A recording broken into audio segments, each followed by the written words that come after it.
Not a penny mower या जयंत विद्वांस यांच्या लेखाचं अभिवाचन मी करतोय. मी Datta Sardeshmukh. Not a penny mower.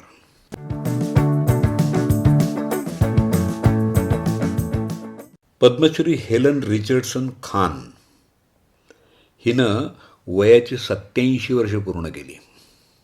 21 November 1938चा जन्म.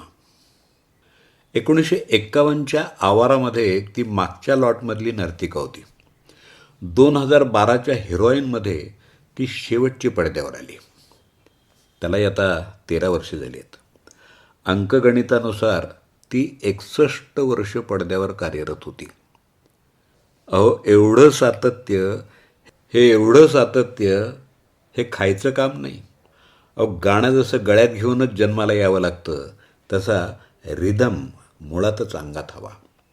कला उपजत असते, तिला नंतर पैलू पाडून अजून देखणं करता येतं. विद्या कुणालाही घ्यायला जमेल, कला मात्र मुळातच हवी. आयुष्यात नशिबाचे खूप फटके खाल्लेली माणसं नैराश्याच्या गर्तेत जातात, तर काही जिद्दीनं त्यातून वर येतात. यशस्वी झाल्यावर आपल्यावर काय संकट आली ते सांगण्यात काहीजण धन्यता मानतात. हेलनच्या तोंडी मी कधीही रडगाणं ऐकलं नाही. जो माणूस आतून आनंदी असतो ना, तोच हसऱ्या चेहऱ्यानं वावरत असतो नेहमी. आशा भोसले त्याचं उत्तम उदाहरण आहे. दुसऱ्या महायुद्धात हेलनचे वडील वारले आणि 5 वर्षाची असताना लपतछपत ती कुटुंबासकट ब्रह्मदेशातून भारतात आली. आसामला त्यांचा गट पोचला तेव्हा निम्मा राहिला होता. वाटेत तिच्या आईचा गर्भपात झाला. ती आणि तिची आई हाडांचा सापळा झाली होती. तिथून ते कलकत्त्याला आले. 1 टोपी आणि 10 डोकी, न उघडी राहणारच. आईचा पगार पुरेनासा झाला 4 जणांच्या कुटुंबाला. म्हणून तिनं शिक्षण सोडून 19व्या वर्षी कामधंदा बघायला सुरुवात केली आणि तिला पहिला ब्रेक मिळाला हावडा ब्रिजमध्ये. नाचणारे कमी नाहीत.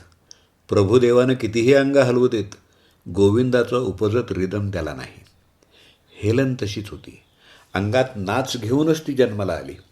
माला सिन्हा, मुमताज, योगिता बाली, लीना चंदावरकर भरल्या अंगाच्या स्फोटक होत्या, पण हेलन म्हणजे स्लिम ट्रिम बॉम्ब होती. हेलनचा चेहरा मला कायम लोभस आणि हसरा दिसत आलाय. म्हातारपणातही ती किती गोड दिसते. हेलनसारखे रसाळ, लुसलुशीत, नाजूक ओठ आताच्या नटांच्या रंगवलेल्या आणि घडवलेल्या मादक ओठांपेक्षा लाख पटींनी सरस आणि कामुक आहेत. तिच्या पायाच्या प्रत्येक बोटावर चक्र नसेल, पण भिंगरी मात्र नक्की असेल. CNC मशीनमध्ये कसा प्रोग्राम फीड असतो ना, तशी नाचायची ती. सुसाट आली तरी ती पॉजला कधी धडपडली नाही, यांत्रिक वाटली नाही. अंगात रेशीम किड्यांचा संचार असावा तशी तिची प्रत्येक हालचाल. पदन्यास रेशमी, तलम आणि सुळसुळीत होता. नाचताना कुठंही अवघडले पण नाही. कवायती हालचाली नाहीत. बॅले डान्सरच्या तोडीच्या गिरक्या, चवड्यांवर चालणं. तिची बोटं बघाल किती सुंदर आहेत. ती नाचताना तिचे हात बघा, अतिशय आकर्षक हालचाली असतात बोटांच्या. हुजुरेवाला, तुमको पिया दिल दिया बघा. हात, बोटं, टाळ्या. आणि रिदमसाठी 3री मंजिलमधलं ओ हसीना जुल्फोवाली बघा. पाण्यात मासोळी सुळसुळ फिरावी तशी नाचली आहे ती. गिअरबॉक्स लुब्रिकेटेड असला की गिअर कसे लोण्यासारखे शिफ्ट होतात ना, तशी होती हेलन. प्रत्येक सांध्यात लुब्रिकेटेड. कॅबरे म्हटलं की बघणाऱ्याच्या डोळ्यात भिंग येतं.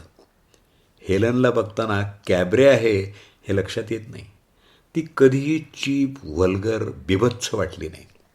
आशा भोसलेंचा आवाज तिला लाभला हे तिचं भाग्य आणि आशा भोसलेचंही.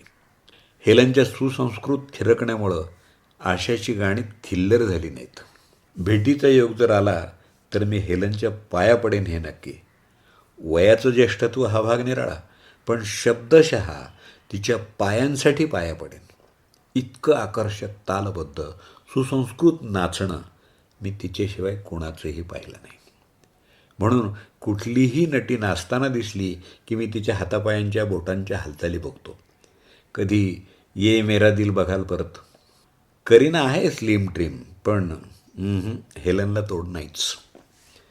ते थिरकणं, घाबरणं, बदला पावलाच्या अंतरावर कह्यात असल्याचा आनंद, सोनिया येतून ऐकल्यावर चकित झालेला चेहरा, शेवटची असहाय्यता डॉनमधली. ती काही फक्त नाचणारी नव्हती हो. नाचताना जेवढे झटपट भाव बदलायची तेवढेच जलद भाव तिनं त्या सीनला बदललेले आहेत. डॉनमधलं गाणं ये मेरा दिल. म्हातारपणात सुद्धा ती शर्मिला, वहिदा, सिम्मी, झीनत यांच्या एवढीच ग्रेसफुल दिसते. या गोड आजीबाईला वाढदिवसाच्या हार्दिक शुभेच्छा.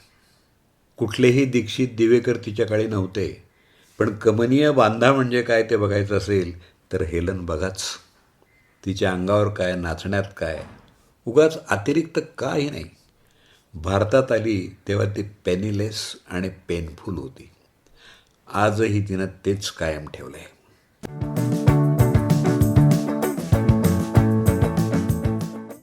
Not a penny more, not a penny less या लेखाचं अभिवाचन आपण ऐकलं.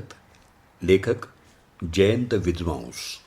यांचा संपर्क क्रमांक आत्ता तरी उपलब्ध नाही. कुणाला माहीत असल्यास त्याने मला तो जरूर कळवावा. या लेखाचं अभिवाचन केलं दत्ता सरदेशमुख यांनी. आपल्या प्रतिक्रिया आणि अभिप्राय आपण माझ्या व्हॉट्सअप नंबरवर जरूर कळवा. 8329730186.